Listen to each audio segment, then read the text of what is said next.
नमस्कार SR news Odia को आपण मानकु स्वागत। एबे सरकार आनिले बड़ अपडेट। लेबर कार्डधारी माने पाइबे 1000 रु 3500 टंका। आसंतु पूरा खबर को जिबा। श्रमिकंको पाई विभिन्न प्रकार योजना कार्यकारी करिसंती सरकार। तेबे एही योजना संपर्क रे अधिकांश जानि नथिबारु यार लाभ उठाई पारु नाहंती।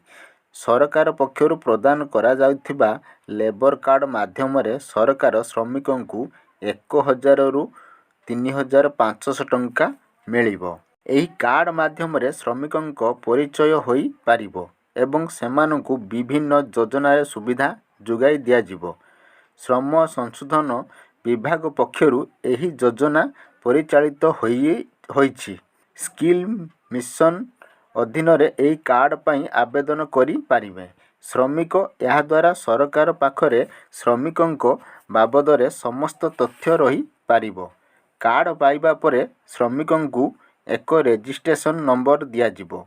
एही रजिस्ट्रेशन नंबर माध्यम रे समस्तंको योजना रे लाभ पाई पारिबे। श्रमिक एही योजना रे लाभ समस्ते श्रमिकंकु जोगाई दिया जिवो। एही कार्ड रे केवल सहायता नुहे बरं श्रमिकंको दक्षता अनुजाई सेमानकु काम मध्य जोगाई दिया जिवो।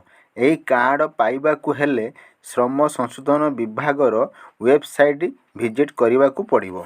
एही कार्ड पाई 1 वर्ष पूर्ण हेबार साइकेल क्रय पाई 3500 टंका मिलिबो।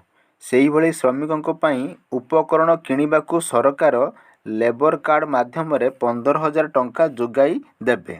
केवल निर्माण कारीगरंकु एही सुविधा जोगाई दिया जिवो। सेही भली घर तयारी पाई 20000 टंका देबे सरकार। तेबे एथि पाई कार्ड पाई 3 वर्ष पूर्ण होइथिबा आवश्यक। खाली सेतिकी नुह वार्षिक चिकित्सा सहायता बाबदरे अर्थ राशि देबे सरकार। एथि पाई 3000 टंका देबे सरकार।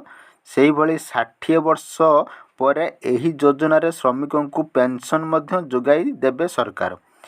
एही योजना रे नाम हेउची इंदिरा गांधी लेबर कार्ड योजना।